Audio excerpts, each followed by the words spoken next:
This CZ, 50 yards right out of the box, no problem Hey at all. everyone, Tom from One Chance Tactical. We got the CZ P-10C in the mail about 2 weeks ago. As of filming today, we just broke 1,000 rounds.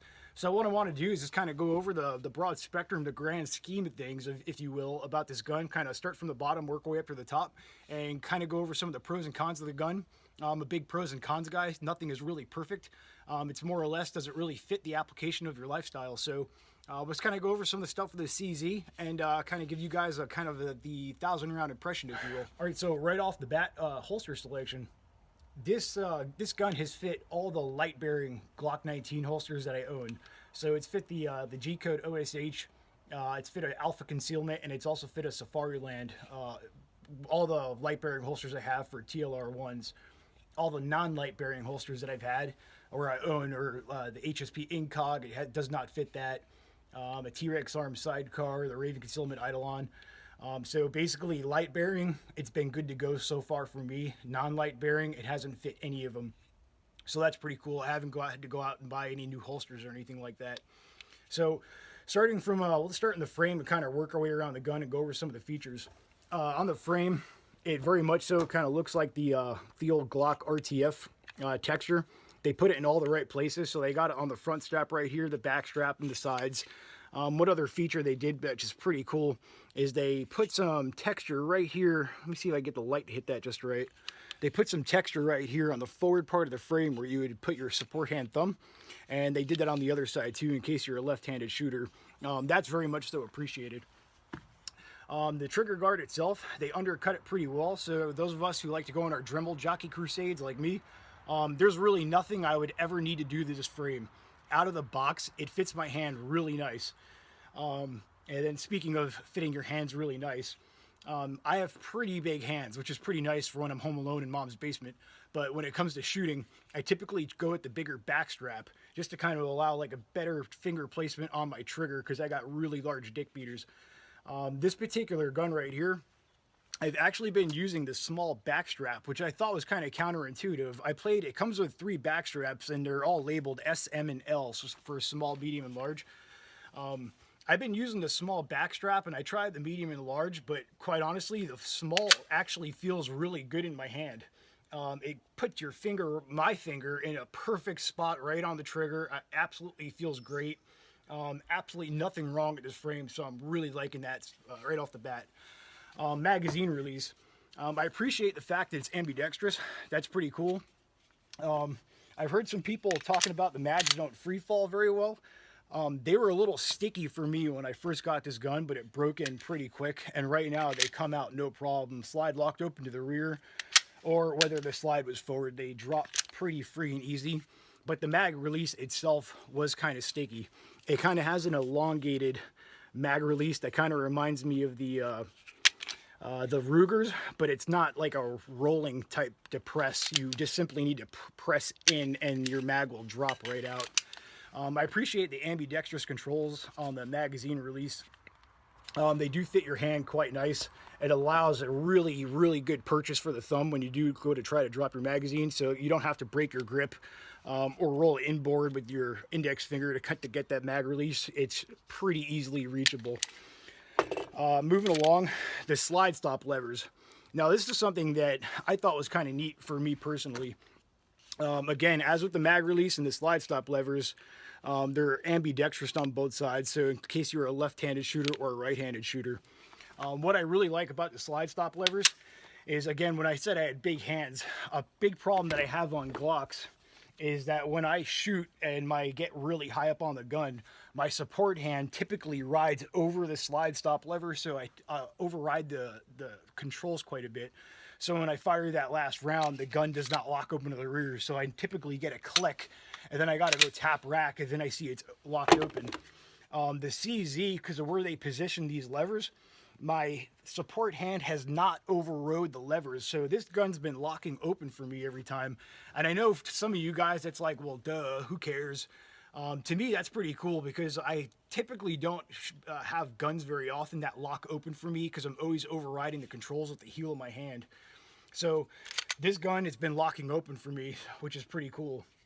It's also worth noting right here that the slide stop levers, I really have not been able to use them to depress them with my thumb to actually put the slide back into battery and reload. When I'm working on a Glock and I go to reload, I always use my thumb to send a slide forward. That's just my method that I find to be the most efficient. On a CZ, one thing that I haven't really been liking is the fact that pushing down on this lever, you really got to put some ass behind it. The lever will break in two over time, just as anything else. But if you're one of the guys who, once you reload, if you like the slingshot, this is definitely the pistol for you. Or if you're one of those roll, pinch, rack, and represent, this is definitely the pistol for you. If you like to run the slide stop lever to put your slide back in the battery, just know that it will work, but you're going to have to put some work in with this gun to break it in, because right now it is incredibly hard to depress. So that's just something worth noting. Excuse me. Moving right around the gun, talking about the slide, I definitely appreciate the fact the machine rolling type edges they have right here. I mean, to me, it's aesthetically pleasing. They put forward cocking serrations in all the right places, so if you like to work from the front of the slide, they're definitely sticky enough, or it gives you enough of that textile feel where you can run this slide all day right from the front. Have them on both sides. Not too aggressive, just enough to be able to get a good purchase. Again, you know, they have them on the rear right here, both sides. Relatively deep, nice angles, really nice, good looking cuts. Moving around to the sights. I appreciate the fact they came with night sights. They work fine. I'll throw up a picture on here of how they actually glow at night. And during a daylight, if you guys can see that sight picture right there. The sights work. There's nothing wrong with the sights. I've just found for my eyes personally that the rear sights are a little bit too loud. The rear sights pop for my eyes a little bit more than the front sight. So when I draw the gun and I come out and target, the rear sights are like, whoa, hello, look at me. And the front sight's just kind of tucking his head down kind of low. So if this gun were actually mine to keep and I didn't have to mail it back, sad face, I'd probably be swapping this out for maybe a blacked out rear. I would have definitely appreciated it if they could have thrown in some a little bit maybe of a darker overlay or a darker inlay just to allow that front sight to pop out a little bit more. But all in all, there's nothing inaccurate about these sights. I've been shooting this pistol 50 yards, 75 yards. The first I got out of it was 100 yards. 100 yards, I was really having to focus on my sights. But 50, 75 yards with these sights, no problem. So accurate, hell yeah. Realistically, we're not going to be shooting anything. Or at least being our personal security at 50 yards with a handgun, probably not likely. Now, here is the big thing that really made me absolutely fall in love with this pistol, the trigger. Of course, we're working with an empty gun right now. 3-point inspection, we're good to go. Dare I say, and this is not going to be a popular thing to say, but I don't really give a shit. Out of the box, comparing OEM to OEM, we're not talking about if you went and you had money to dump into your gun and upgrade the trigger. OEM to OEM, this trigger beats the shit out of a Glock trigger all day. What I mean is I'll kind of get up close on this camera right here and see if you guys can get some nice daylight. It has a fair amount of pre-travel, but the pre-travel itself, let me just be quiet and kind of show this to you guys real quick, then I'll talk about it. Pre-travel, right to a wall, break, reset. Let me get my thumb out of that picture. Reset, break. So the pre-travel is kind of long, but it's a striker-fired pistol. So basically, what this kind of boils down to is if you have a fair amount of pre-travel or a good amount of pre-travel, you're going to have a less of a reset. So striker-fired pistols, there's kind of a give and take. If you don't have a lot of pre-travel, you're going to have a substantial amount of reset. If you have a lot of pre-travel, chances are you'll have a little bit of reset. So it's a give and take and a delicate balance of springs.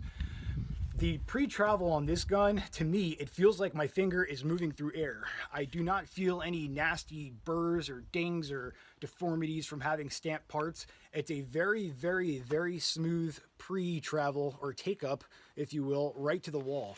When you get to the wall, it came right in at 4.7 pounds right out of a box.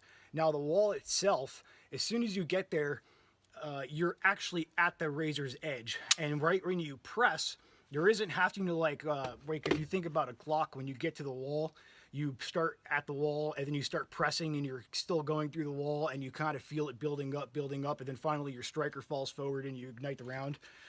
Not on this. As soon as you're at that wall, it's very clean, it's very precise, it's very predictable. It's a very much so like a candy cane like break, and it feels absolutely amazing in my hand.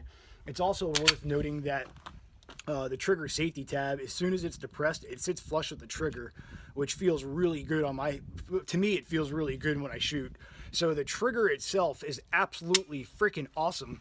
I won't say I like it better than my Glock trigger.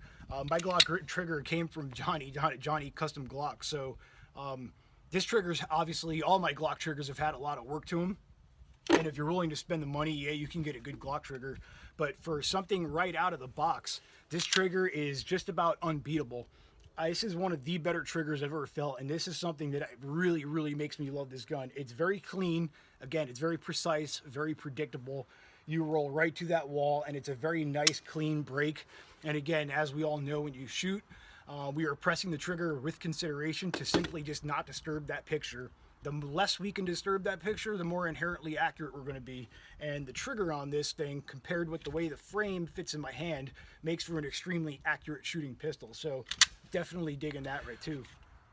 While this might not be the most popular thing to say, and again, all I ever shoot is Glock, so this is not me bashing Glock, and I do not plan on abandoning any of my Glocks anytime soon.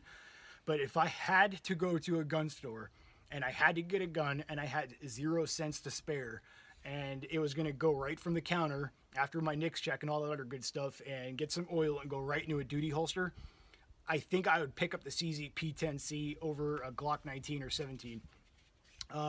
Big reason being is that the overall package that you're getting out of the box is something that can actually come out of the box and go right to the range. And at least for me, it's a little bit more efficient, effective, and I've been able to be a little bit more accurate with this than I am with a stock Glock. The stock Glocks with the sights that come on them and the way the triggers feel, I mean, I'm not really going to get into that. But this overall package out of the box actually is a little bit more shootable to me than any of my Glocks were out of the box. And this guy's coming in right around, where it's just under $500. So yeah, you can get the Glocks and the blue label pricing and all that other stuff. But for a package that's coming in just under $500 and what you're actually getting out of the box, definitely makes this a pretty damn good contender. And dare I say that what CZ just put out, in my own humble opinion, it kind of makes it so Glock and some of the other companies out there might need to step up their game. This pistol is definitely a beast. Is it a Glock killer? Hell no. I love my Glocks. I own 4 Glock 19s, and they kind of go through a rotation. I absolutely love the handguns that I own, but this thing is an absolute beast. It's extremely accurate right out of the box, and for someone who wants to get a gun, practice with it, take some classes, train with it, and they don't really want to invest any money into it, or for someone who really doesn't want to tinker with guns, this CZ is definitely the way to go, and it might be the way to go for you. This is Tom from One Chance Tactical. Thank you guys for watching. You stay safe.